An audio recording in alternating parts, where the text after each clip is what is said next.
here, yeah, here,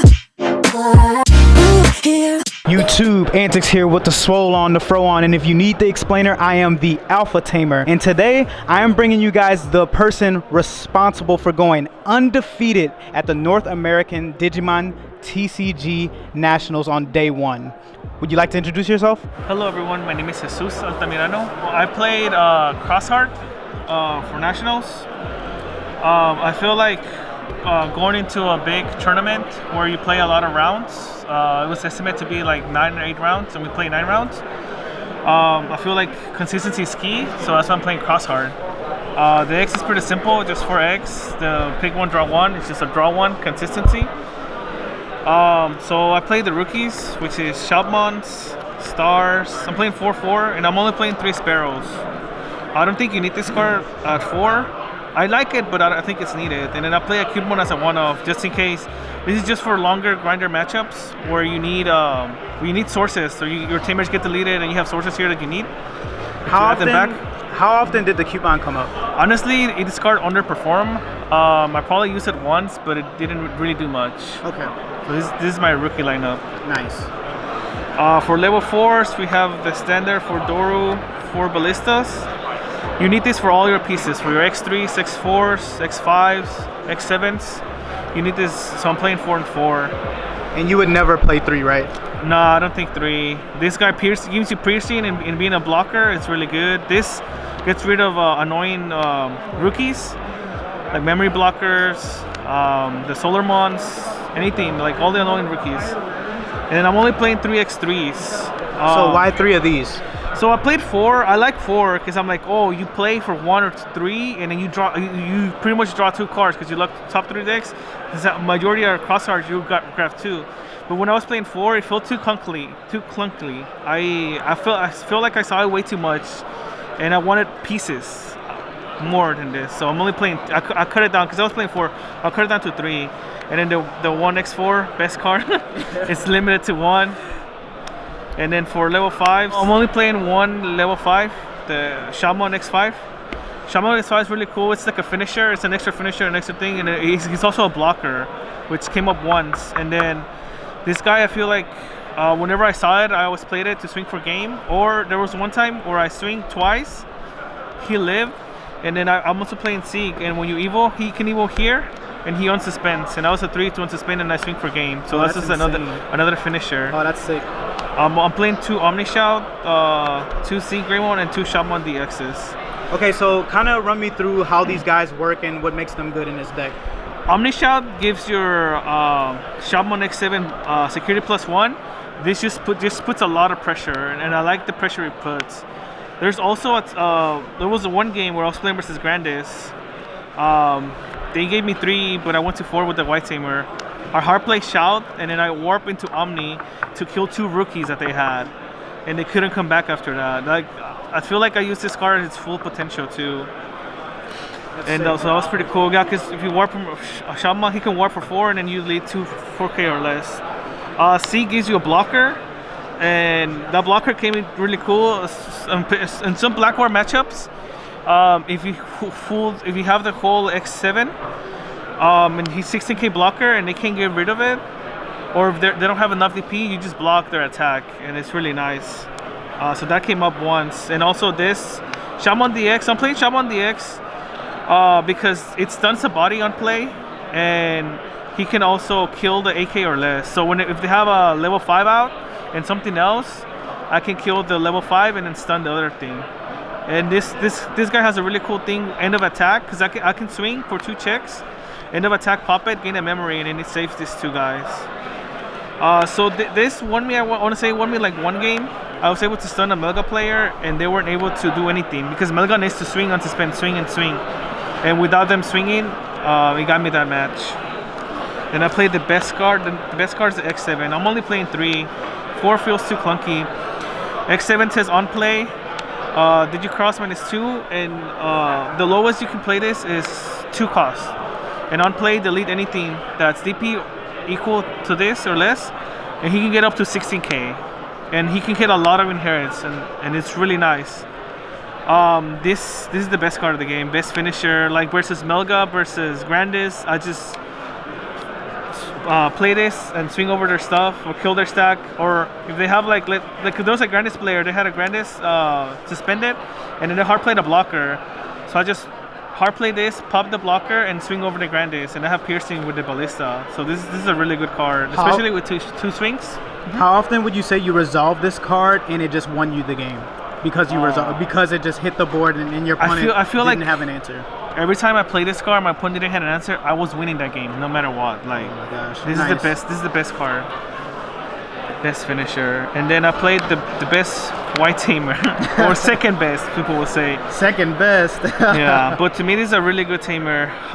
So this says, starting your main turn by placing a crosshair or bloofer under, you gain a memory and you draw one. So this is just your cycler and gives you a memory. It overextends your plays and you see more cards. And also you can tap him to use Digimon's under, which is really nice. So it's an extra Taiki. And like playing this, I feel like I had to, especially certain matchups like versus Blackward, I had to micromanage what to put here because if it has a risk of dying. But every other matchup, I really didn't care. I just put whatever and keep drawing.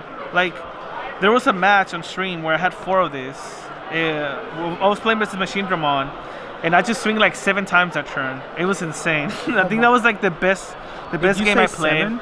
I think so. I don't remember. I remember playing X3, X3, X4, and then X5, and then X7, and I was just swinging. Because I remember they had 2 redirects and they had like 4 security. So yeah, this card is really great. I love it. I think whenever I saw this in certain matchups that came the Elite Tamers, I was playing this first because it cycles me. Even if I had no rookie or anything, if I see this card, it's an extra draw, an extra gain memory. So whenever I saw this card, I feel like I was more likely going to win that game because of this card. There's a cycle in the draw and memory. It's really good. The next tamer is a Taiki. I'm playing 4 Taikis. 4 Taikis is just a searcher. If you need a piece or 2, I'll play it and you put something under. He can also tap to put use sources under to Digicross. This is a really good card. I mean, it's one of the best cards for like whenever this deck came out. This is my favorite card to see because if I had like 10 sources on there, I can just use them to Digicross and play for like 1 or 2 or free. So I like this card. The next card I'm playing is Akari. 4 Akaris. Akari is just consistency. It's a draw, and if you have the Doru under sources, you play the Doru, and then it kills annoying rookies. There's so many times where I'll play Doru, tap it, play this, kill something, and draw 1. That always feels so good, in my opinion. Killing annoying rookies and drawing cards, just more consistency. So you elected not to play Zenjiro? Yeah, I'm not playing Zenjiro. I think that card is not that great. I tried it out, but I feel like it didn't do anything. That card just sucks. Don't like play it wasn't progressing your game state. No, because this draws me cards. This guy cycles, and this guy like searches what I need. But the white tamer doesn't do anything. It makes my place cheaper, but I feel like this kind of does the same thing. And you draw here and you cycle. I will say there's specific situations where the green tamer will be good, but I just didn't play it. It's not that great. And then for my options, I played 2 Fireball. This card came in so clutch. Pot of Greed, draw 2. There's so many times that I drew 2, or my opponent had a memory tamer and they gave me 2. I just Pot of Greed, draw 2, and then play a tamer. Gave them their 3. And it feels so good. Like this is more consistency. Or also can kill rookies if I don't see the Doru. It's just having 2 options to kill or draw. It's really good, in my opinion. And then I played Crimson Blaze. I didn't really see this card. I don't think I ever activated it. But it was just there for the rogue decks. Because you never know, like Merva, or Mastamon, or Jesmon. Any deck that could special summon. Summon. So this is really good. And then my tech, Emergency Program Shutdown. We call this the tree. Okay, the tree. That's what we call it back home. Yeah. Now, I'm not gonna ruin the surprise. I'm gonna let Jesus tell you guys why this card won him probably several games, or gave him the advantage he needed to win. So this card won me 2 games, I want to say. Versus Melga, they have a level 5, and I just played this. They promoted, they couldn't get anti, and I choked them at 1, and they couldn't evil, the warp evil. So versus Melga, they had a level 5 in racing. the promo word Garudu, and I just played it to choke them at 1, and they couldn't do anything. They couldn't bounce my stuff. They couldn't put X ante under, and it just felt great because they needed to X ante to swing on suspend twice and then do their Melga shenanigans. But this saves me. How about against Black War? Did you ever use that to just lock them out of a Hades Force or anything? Yes, versus Black War, there was a specific matchup where I went to 3, and what I did is I hard played a Shabman X7 for 2, went to 1, and then stripped the source, the X antibody, and then I swing for my 2 checks. I had every source, and then I played the tree. And that stopped them from warping, and then that puts them to 2. So they weren't able to Hades my tamers. They weren't able to swing over me or swing and warp. Or put another X ante. Or put another X ante. Wow. Okay. That's sick. And then next turn, if I had it, I'll just hard play another X7 to get rid of it, because I don't like that stack. I don't like the Black War Greymon stack. So that came up once, and that won me the Black War here. Black War. We got top 16. We got this prize card. Look at that. I'm really proud. And then we got the top 32 jacket. Yo, these jackets are fire. I don't care what anybody says. I love this jacket. It's insane. I'm so happy. I came here and I told myself, okay, top 32 is the goal. Mm-hmm. So every time I was playing, okay, it's okay. I was telling myself it's okay to lose 1 or 2 rounds, but I ended up going undefeated. Very nice.